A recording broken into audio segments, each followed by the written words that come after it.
Police are still searching for the people responsible for that mass shooting in 5 Points South. 5 people remain hospitalized right now after gunfire erupted late Saturday night outside Hush Lounge. Taj Booker, Carlos McCain, Anitra Holloman, and Roderick Patterson Jr. were all killed in the shooting.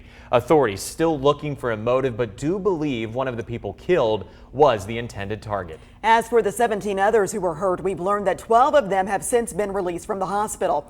The 5 people who remain hospitalized have serious injuries. See people in a line who most likely are unarmed, because to enter a club, you can't have a weapon on you. And so in one hand, as heinous as this was, it was also one of the most cowardly things we've also seen.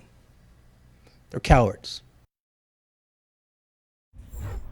Right now, the largest reward ever offered here in Birmingham is on the table to catch the shooters. Investigators say the large reward is actually driving up tips, a total of $100,000 being offered for information that leads to a conviction in this case. $100,000. And WVTM 13's Emma Owen is live this morning in 5 Points South, where that tragic shooting took place. Emma, Crime Stoppers hoping to establish trust and solve crimes while exchanging this large sum of money.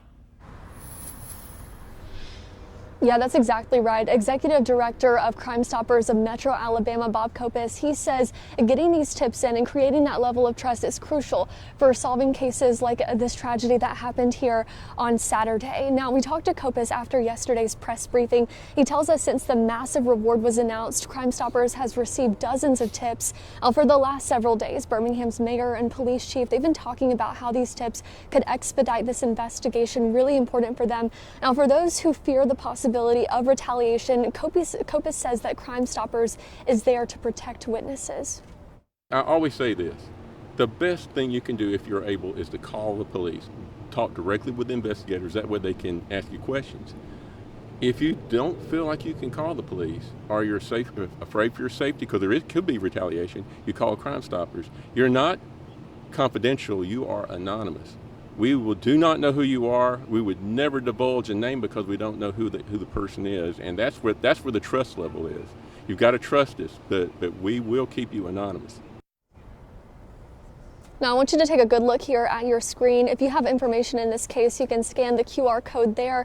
Right now, it will take you to the Birmingham Police Department's tip line. And again, you can report this information anonymously. We cannot say that enough. And one more reminder for you: Crime Stoppers of Metro Alabama, along with the FBI Birmingham Field Office, they're offering a combined reward of up to $100,000 for information in this case.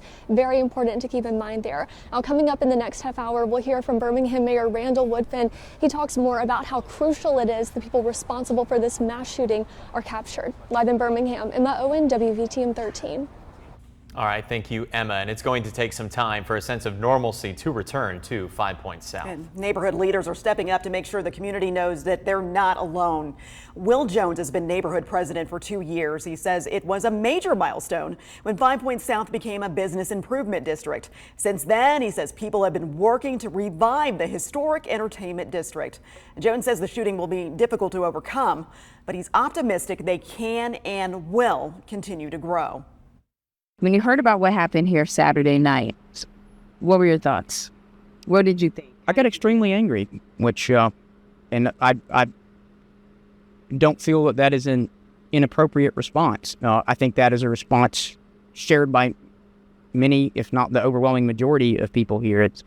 That's not something that we should have to be worried about at all. Now, the deadly Saturday night at 5 Points South is being felt by many across the Magic City. UAB head football coach Trent Dilfer says a player on his team was affected by the shooting, but he didn't want to share more than that. Dilfer says for this culture of violence to change, young men need to be leaders in the community. But you can fix the next generation. A lot of that happens because of role models. You need young people to look and see role models as those that are going to school, getting an education, playing a sport, pursuing a passion, chasing their best, climbing mountains, whatever it is, not the easy road, right? The violent road, the selfish road. And during a news conference Monday, officers were asked about solutions to curb the violence in our city. They say it comes down to a change in mindset and culture. What we're seeing is when individuals get upset with their fellow brother or sister, they choose firearms to settle that argument. And I think culture versus criminality has more to do with what we're seeing, is because the first thing people go to when they're upset is the handgun. And that is a culture. It's difficult to change the culture. That takes a community, not just the police department. And police can't solve this case without your help. Here's the QR code so that you can send any information you may have. And to find additional information about the shooting in 5 Points South, including a timeline of events, plus any of our live updates, make sure you visit our website and download the free WVTM 13 app.